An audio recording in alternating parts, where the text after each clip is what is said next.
Hello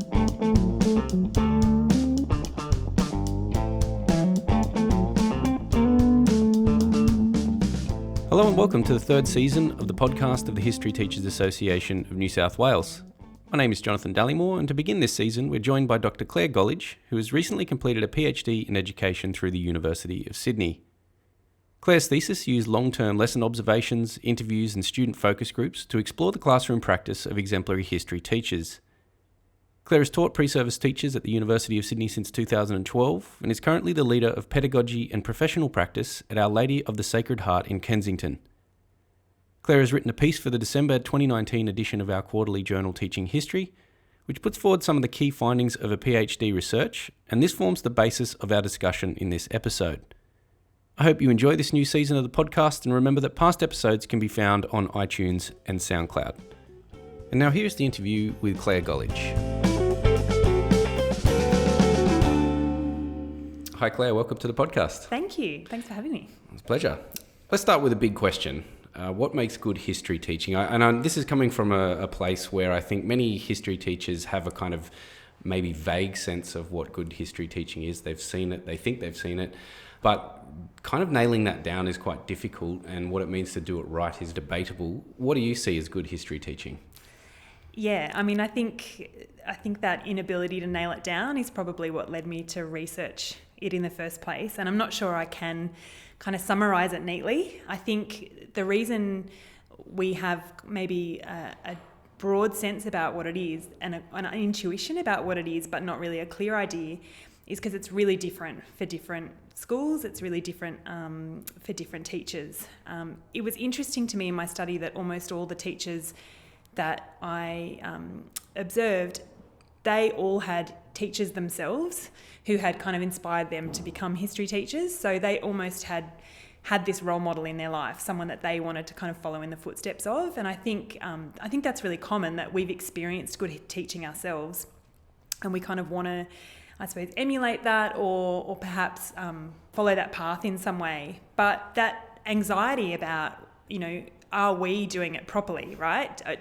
Are we good teachers? We have this sense that, well, there's the guy from Dead Poet Society, and then there's me, and do I really match up? I think that's really normal, and I think it speaks to the fact that we spend a lot of time in our own classrooms doing our own thing without a touchstone to what other professionals are doing with their classrooms and with their students. And if nothing else, opening up a conversation about how history teaching looks in different schools and for different teachers can at least give us a bit of more of a yardstick to evaluate our own practice by, I suppose. So that's my way of not answering your question, if you noticed. No, that's good. That's fine. And I think when I talk about it with methods students, one of the things I talk about early on in methods is that, I'm going to make a set of arguments essentially about history teaching that they need to kind of decode and work with on their own terms. Like, they might not end up agreeing with certain ways I've done things or suggested they do things, and that's totally fine because they might end up working in completely different contexts. And I think that's a really interesting point you make, because one of the things I realised partway through my study was there are real problems for us in pre-service teacher education, because if you accept that teaching is really contextual, it's really contingent on not just even the school you're at, but actually the students in front of you at any point in time, we're actually admitting that there's a huge part of our work that we can't do for pre-service teachers. There's this huge, and we all know it. We all know that kind of on-the-job learning that we all do when we start teaching. But I suppose it's a hard thing to admit in pre-service teacher education. It's like, well, there's this whole bit I'm not going to be able to give you yet because you don't know where you're going to end up. But teachers, and particularly new teachers, kind of need to be responsive to that, and that idea that what your students need from you will be different in different schools. Yeah. So what kinds of basic criteria, or is there any basic criteria, were you using to gauge someone's effectiveness in the classroom? I think it's really important for me to say that I wasn't evaluating the teachers in my study. Like, one of the ways I went about recruiting teachers to my study, because I knew I wanted to look at good history teaching, but I found myself in this catch-22 of, well, I want to research good history teaching, but how do I know who the good history teachers are? And so I had this period of, I suppose, debate and discussion around where do you find good history teachers? How do we find them? And I suppose I could have done the crude thing of saying, well, there's the HSC merit list. Let's get those top schools that are always having kids on that merit list. Who's teaching history at those schools? I'm going to study those teachers. And that's the opposite of what I did in the end, because I didn't want to just look at teachers who were churning out high HSC performers. I really wanted to look at teachers who were experiencing huge growth with their students or having a lot of success engaging students in disadvantaged backgrounds, but obviously weren't going to be on that merit list. And so in the end, I settled on a process of asking the history teaching community and asking schools to tell me who are the good history teachers that you know and aware of. And I suppose in that sense, I wasn't evaluating those teachers, those local communities and those colleagues. And in one case, the students at a particular school were evaluating those teachers. And the criteria they would have used to put their teachers up for nomination in my study would have been different for each time. So, I wasn't interested so much in creating this criteria of, here's what it takes to be a really good teacher. But having had that group of teachers come to me from communities saying, hey, you really need to go and observe this teacher, she's amazing. I suppose my task was then to try and understand and describe what it was those teachers were doing. And that's, I suppose, where it comes down to some of the things that, I did observe in my study, which was, the depth of knowledge that those teachers have. Not just about history. I think we spend a lot of time worried about the content knowledge that teachers have in their disciplinary background. And all of these teachers that I studied were incredible disciplinary experts, but they were also, knowledgeable about a whole range of things. So having that really capable general knowledge, which we don't talk about much in history, but I think is really important because helping students make connections between historical events and the modern world takes an extraordinary general knowledge. All the teachers in my study had a real sense of pedagogies that deeply engage their students. And by that I mean, that really rich bag of tricks, that they can just draw on at a moment's notice, that I think we tend to associate with teachers who've had a long time to develop that skill set. But in the case of my study, not all the teachers were incredibly experienced. Some were kind of early career. So having that ability to kind of reach into your bag of tricks and know what's going to work in a particular context. Like something, class is not really going in the direction you thought it was, and there's something there that you can reach for that corrects it and takes it in a new direction. And incredibly creative ways to approach subject matter, really thinking about historical subject matter in super creative ways. And I think the big thing that stood out for me was that the idea of relationships, the way these teachers forge relationships with their students was really quite phenomenal and really informed their teaching. It wasn't a kind of superficial, like these are teachers that are really well liked and really get along with their students. It was really the cornerstone of their practice to establish relationships that then allow them to I suppose, have those really positive learning experiences. So in the article that you wrote for the History Teachers Association, there was a comment that stuck out to me, and I just want to quickly read it and then ask you a follow-up. Sure. It says, good history teachers are intuitive in the way they induct students into the discipline of history, not because they are following a matrix of thinking skills, but because they have a deep and authentic understanding of history themselves. How do you develop that intuition? Yeah, that's a really great question. I think if you'd asked me before I did a PhD, I would have said that's something that we developed through our really deep reading and study of history, because I think that's how I developed my own intuition as a history teacher. Like I was very bookish and I did the academic thing and I did my undergraduate degree in history, and to me, more is more when it comes to reading history, right? And so I think that would have been my answer. Like it's actually, everyone needs to read more history. I think this study's really taught me that it's not so much about that reading of history, but it's about the deep immersion in historical ideas and concepts, and different teachers arrive at that in different ways. And, one of the teachers in my study was kind of anti-bookish, I suppose. He wasn't a traditional kind of nerdy history teacher. I didn't recognise myself in him. But, he really freely admitted to me, he's like, I don't read very much, but he was, voracious consumer of documentaries and a really, really keen traveller. And so it was through travel that he'd really, I suppose, learnt a lot of his historical foundation. He travelled to kind of all the major places that he taught about, and this led to the most extraordinary kind of teaching experiences for his students, because he could kind of spin these tales about the places he'd been. And it made me reflect, well, that's the depth of historical knowledge and passion there, developed quite differently to the way I might have developed that, or other teachers in the study. So I have absolutely no doubt that teachers need disciplinary depth, and I'm a really big supporter of that idea of, you really need that disciplinary grounding in history to teach history. And I know we've kind of moved on from the debate that was happening some time ago about, being general social scientists, or, we can all teach studies of society and environment as they do in other states in Australia. So, I'm a huge believer in, to teach history well, you need that disciplinary grounding and that intuition about how the discipline operates. But I think it's interesting that you can arrive at that in very different ways, particularly these days when, like the volume, particularly of documentary material that's being produced, is quite extraordinary. So, yeah. And getting better, I think, in a lot of ways, and lots of great stuff on the web. Like, I think that, and it's almost like part of that idea of trying to make this your own as well, rather than to sort of look for the archetype of a good history teacher and plug in.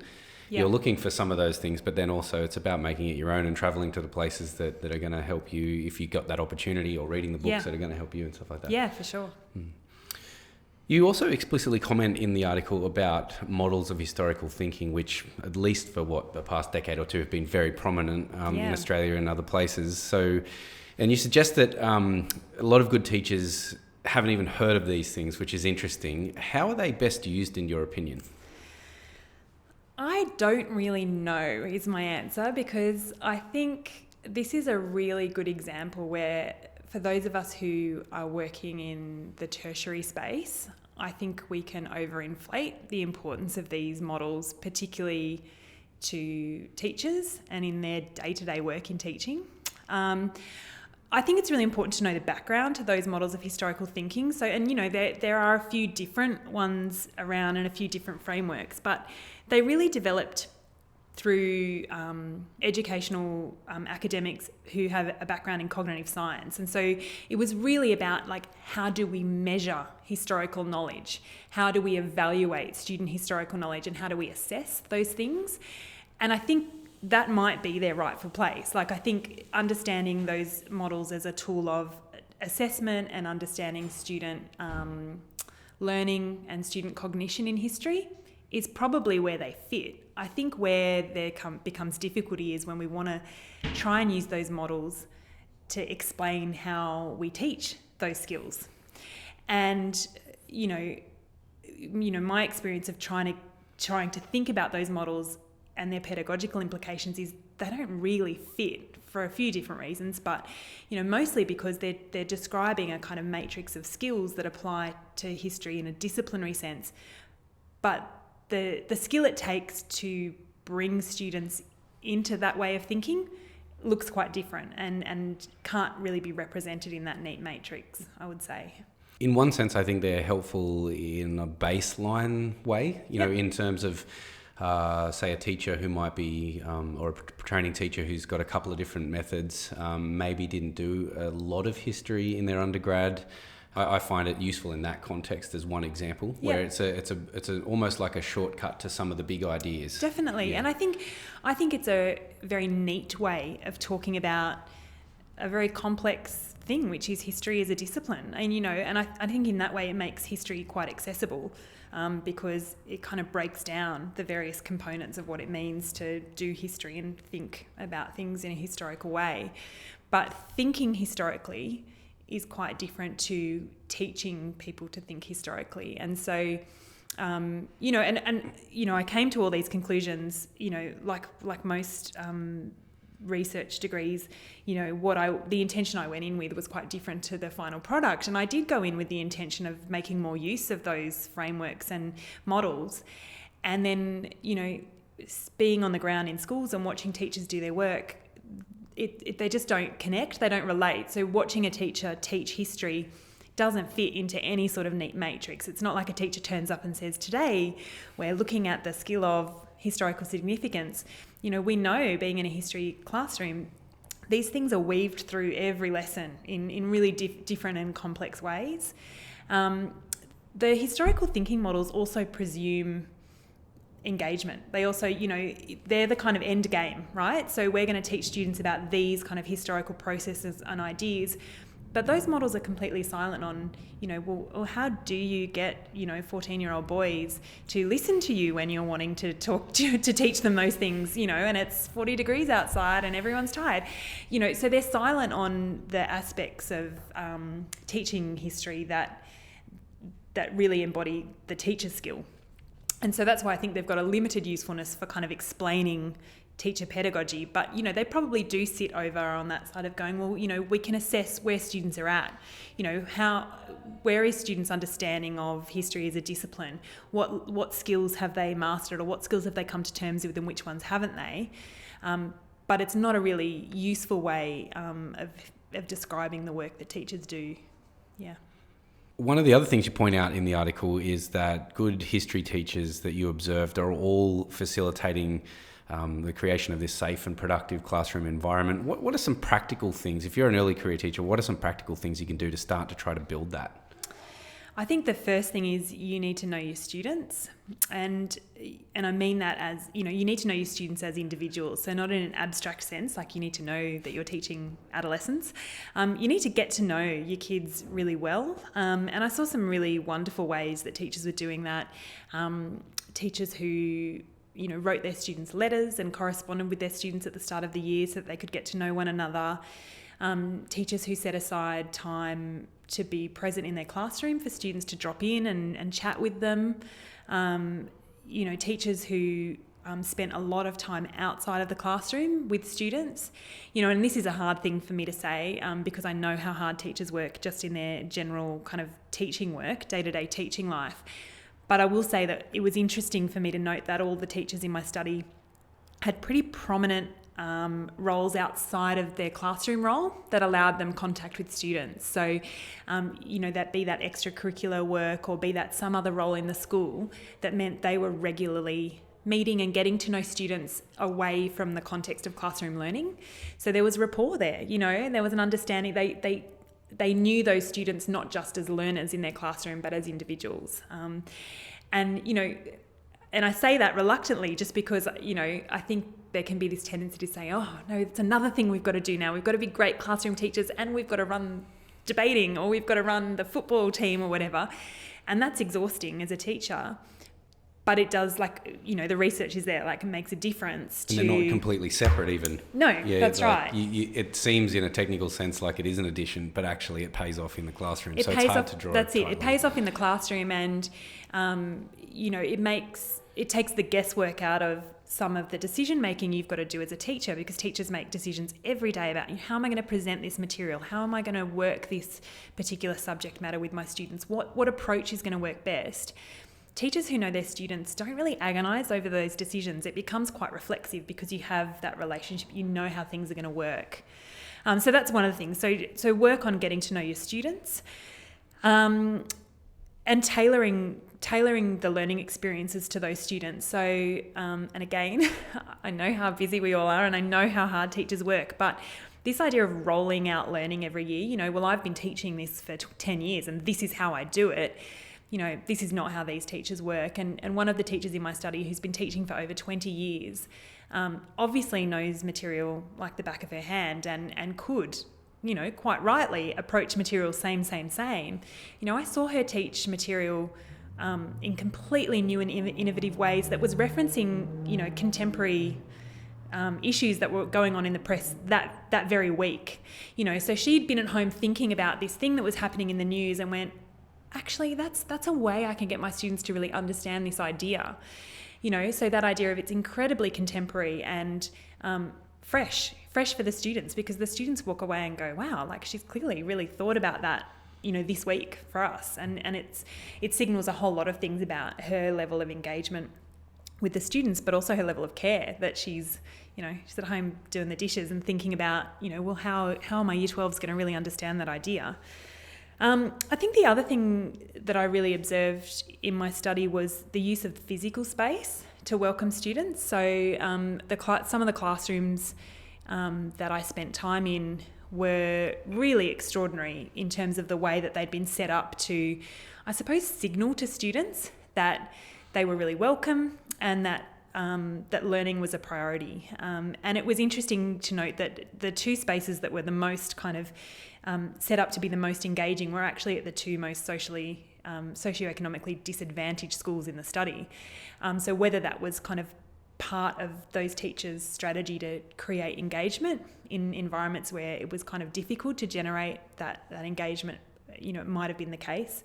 But yeah, so using the walls of your classroom to display historical material and create engagement that way, or in the case of one of the teachers, just furnishing the classroom with like comfortable chairs and, creating spaces for students to do the kind of learning that we want them to do in history. So not just having tables and chairs, but having spaces for discussions to happen, because we want students to be discussing and debating in history. So making sure there's space for that to happen. So, it can be different things in different school contexts, but yeah, the space was a really important one in all the classrooms that I looked at. That's really interesting, because I always feel like it's good that you say that those two schools that stuck out to you didn't really have big budgets, is what I'm hearing. And yeah, no. Because you do see these rooms where you're like, oh my gosh, that's amazing, but I've never had access to that. Yeah, no, and that's not at all, it wasn't the big budget schools that had it. It was, it was like a couple of couches from Vinnie's at one of the schools that the kids loved. So, yeah. That reminds me of something a friend of mine said who changed schools only in the last couple of years, and he said, I asked him how he was going with the new school, and he said, actually, it's really difficult. Been teaching for 20 years, very successful teacher, and he said it just reminded me straight away that teaching is all about relationships. Yeah. The first year, the kids didn't know him and didn't really know how to respond. The second year, he's having a great time and really enjoying it much, much better. So it can't be overstated, I don't think, that idea that you've got to connect somehow to the people that you're teaching before. It's true, and I think we can generalise and say that's true for all teaching, but I think it's actually really important for us to think as history teachers, what role do relationships play in history teaching? Because you can just say, oh yeah, relationships are really important to all teachers. It's no different. Maths teaching, history teaching, it's no different. I'd actually argue that it is different, because some of the things that we want our students to learn about, and some of the concepts and even subject matter we want students to learn about, we need knowledge of our students to know about their capacity to engage with that material, and actually we need knowledge about our students to make choices about what kind of historical material they're ready for. A lot of a student's ability and readiness to engage in learning about history comes from, their own family and cultural backgrounds, the cultural capital they bring to the classroom, and you need to have knowledge of those things. So it is, and I suppose what I'm saying is it's really hard when you're a new teacher in a new school, or you're a beginning teacher, you won't have that. You'll be flying blind for a little while. And so I suppose it's giving you permission to stuff up a bit and maybe make the wrong call until you get your grounding, or until you kind of do the legwork you need to do to understand who these students are and what they're best learning, because having those relationships will make the teaching of history better for you. Yeah. A lot of what we've been talking about so far is in a way creative. It's teachers being able to have ideas about what they want to do in a classroom and so on. One of the, I'll call it a reality, one of the trends maybe I've noticed is that there is growing bureaucratic pressures to do things like, tick off certain hours within a course, within a stage and so on. How do you think teachers could maybe reclaim some of their role in the curriculum in the space of history? Yeah, I think it's really difficult. I think the first thing is to acknowledge that the broader kind of climate that teachers are working in now actually works against their role as curriculum workers. And there's an irony in that, because of course we're churning out some of the most highly qualified graduates we've ever had. We've got higher UAIs or ATARs or whatever they're called now. We've got really higher entry scores for teaching happening. We've got higher requirements around what it takes to be a teacher. We've got particular minimum standards around being a teacher. We've got professional standards once you are a teacher that you need to show on an ongoing basis. So we want really highly qualified teachers, and then we're taking away professional decision-making capacity from them. And so that frustration that teachers feel is for a reason. teachers are really bright, they're really capable, and they know their subject matter well, and they know how to teach it, but they're not being given necessarily the freedom to do with it what their skills allow them to. I mean, Marilyn Cochrane-Smith talks about teaching against the grain, kind of teaching against those kind of forces, and as much as possible working against that tide of bureaucracy. And there's small acts of resistance, I suppose, that teachers can do in that. So interpreting, syllabus documents as creatively as possible, making programming decisions that work for your local context, not rolling dot points out kind of in a really generic way, and not seeing yourself as just a communicator of a syllabus. I think it's particularly hard, and I observed this in my study, it's particularly hard for teachers at schools where there is intense pressure around the performance of their HSC students. There were teachers in my study who talked about the accountability around the results their students would get, and to think about how that then shapes your practice as a teacher. When you know that there's going to be a conversation between you and a member of your school at the end of the year asking you to account for how your students have performed, it's going to stifle your creativity. It's going to stifle your risk-taking as a teacher. So I think trying to hold on to some of that, that creativity as a teacher. But this is where I see collegiality as being so important, because we need colleagues to inspire us. On my own, I'm a very dull teacher, right? On my own, I have very few exciting ideas. I doubt that. No, it's true. But I've been really lucky over a long period of time to watch lots of great teachers, but to also learn from other teachers. I think school leadership is really, really important in setting the tone for a school as being a school that wants to do things differently or wants to take risks, or it's just a bottom line, wanting to make decisions that are in the best interest of students at that school. And that doesn't, and I'm sorry, Nessa, but Nessa's not necessarily the best decision maker for particular school contexts.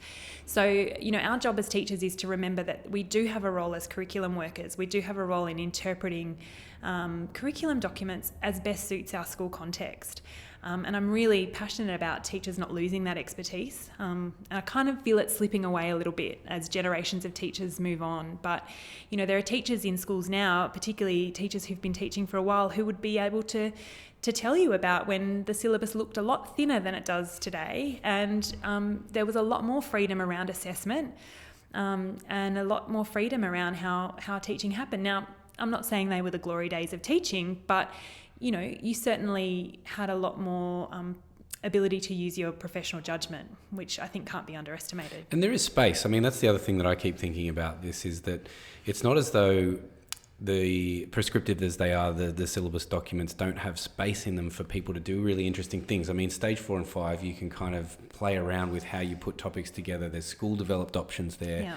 And the new stage 6 syllabus in New South Wales is exactly the same. You can, especially in year 11, there is room for you to do school developed topics. Definitely. So if there is stuff that, in your local context that's really pressing, or you think the kids are going to get into, then, there's opportunities at least. Absolutely. And I think it's also about, and I'll kind of, it's my advertisement for the HTA here, but, it's about the role of looking to the role of organisations that encourage the collegiality and the sharing, because I think we need to acknowledge that in the day-to-day work that teachers do, do I have the, capacity and time as a teacher on a full teaching load to come up with whole new courses on my own, and all of the resourcing around that. I don't want to just teach out of a textbook. I've got to find innovative resources. We need to acknowledge the time and effort it takes to do that kind of work and not do it in isolation. So that's why the sharing and the collaboration that happens through HTA is so important, because that's where that work is going to continue. Teachers can't do it on their own because of the professional pressures on them, I think. Yeah. Oh, absolutely, yeah. That's a good place to connect to another idea that came up in the essay, and that is where you mentioned this concept of history teachers kind of accepting and owning the distinct nature of their expertise. It's interesting that you wrote that. As I was reading it, I was thinking of a historian that I was talking to not too long back, a very established and late career historian, published many books, done lots of different things, and he was a failed history teacher and totally owned up to the fact that he couldn't be a history teacher. Yeah. Great historian and owned all that, but Yeah. sort of went, I don't really know what that space is all about. You guys have got something completely different going on. And that was really nice, actually. Yeah. So what is that owning that distinct space of history teaching and building a community of practice? What do you mean? What are you imagining? Yeah, I think one of the things that happens when you immerse yourself in the research around history teaching for 4 years, as I did, is you get this sense of the really big gaping hole in the literature around history teaching. It is a space almost entirely dominated by historians writing about history teaching. A lot of it is coming out of North America. There's a lot of anxiety in North America about the way history is taught, and there's a lot of dissatisfaction from professional historians about the way history is taught there. But, similarly, around the world, historians have opinions about how history is taught, and that's fine. I'm really happy to engage with that. But, it does wear you down a little bit when everything you are reading about your profession is written by people who are operating in an aligned but still quite different profession, And I suppose one of the conclusions I came to in my research was, we are working in similar spaces, but we have a distinct set of skills and a distinct set of expertise. So one of the things that I'd really love to see is more contributions from history teachers and the field of history teaching about what it means to practice history teaching, what history teaching practice is. And I mean that in a kind of social sense. What is history teaching practice as it's kind of lived out in the classroom? That means the voices of teachers, the voices of students kind of being shared, and those experiences kind of, I suppose, taking their place in that academic literature and not being so dominated by other kind of academics with those kind of backgrounds.